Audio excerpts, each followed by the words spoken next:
So today I want to introduce a new type of vlog. So what I want to do is have some stories in the gym or outside of the gym that you guys may find interest in. So let me tell you a story that was fairly recent.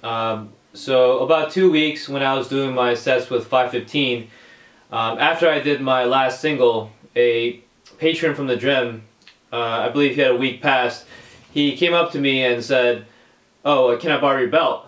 And I asked him, "Oh, why? Why do you want to borrow my belt?" And then he says, "Oh, I want to try this." And it was 515 loaded on the bar. And I really didn't want him to touch my belt. So I told him, "Oh, you really shouldn't do it cold." And keep in mind, this guy was doing bear complexes with the empty barbell. And he was just doing a lot of random stuff with a lot of light weight. So again, for a way for me to get out of him touching using my belt, I told him not to do 515 pounds cold. And then he comes up to me later and says, "Oh, does this give you a pump?" And he was referring to my deadlift. And of course I do singles, so no, I said it's fairly anaerobic because I'm doing singles for deadlift at a very high intensity. And then he follows up with, "Oh, does powerlifting give you a pump?" And then I'm perplexed and I'm wondering, who the hell is this guy? He's a freaking weirdo, right?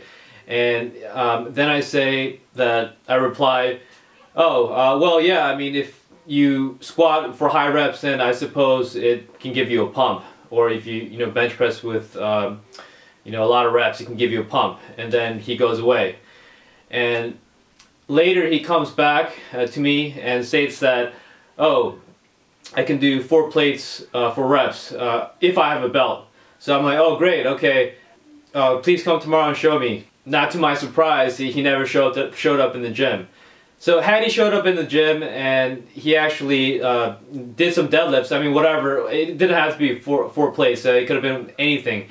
I would have had respect for him because he would have came back the next day and done the deadlifts. However, he never came back. So again, what you do in the gym, it should be displayed regularly and consistently. You don't want to, tell someone, "Oh, I do this and that," if there's no type of proof or any type of ability from the person. Because obviously what I saw from him at the gym, it really didn't show me that he was a serious lifter. And also, backtracking, I asked him what kind of deadlift he did, and I said, "Oh, do you deadlift conventional or sumo?" And he didn't even know. So I mean, that just brought to me like red flag that he didn't know what the hell he was doing. So going to the gym should not be a penis measuring contest because again, everyone has different abilities, and you can't compare me.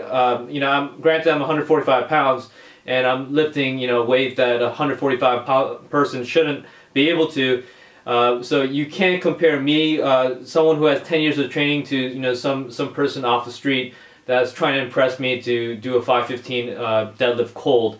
And again, that just shows that he wasn't very well versed in the topic of powerlifting, because I don't know any powerlifter that would come to the gym and just do 515 pound deadlift cold with absolutely no warm-up. So moral of the story is, if you have something to prove, then have the ability to back it up. And don't state that you're going to come to the gym the next day and not show up, because I'm at the gym every day, so I have nothing to hide. I'm there, and if you can show me your massive deadlift, then I'll be happy to see it. So thanks again, guys, and if you like it, thumbs up.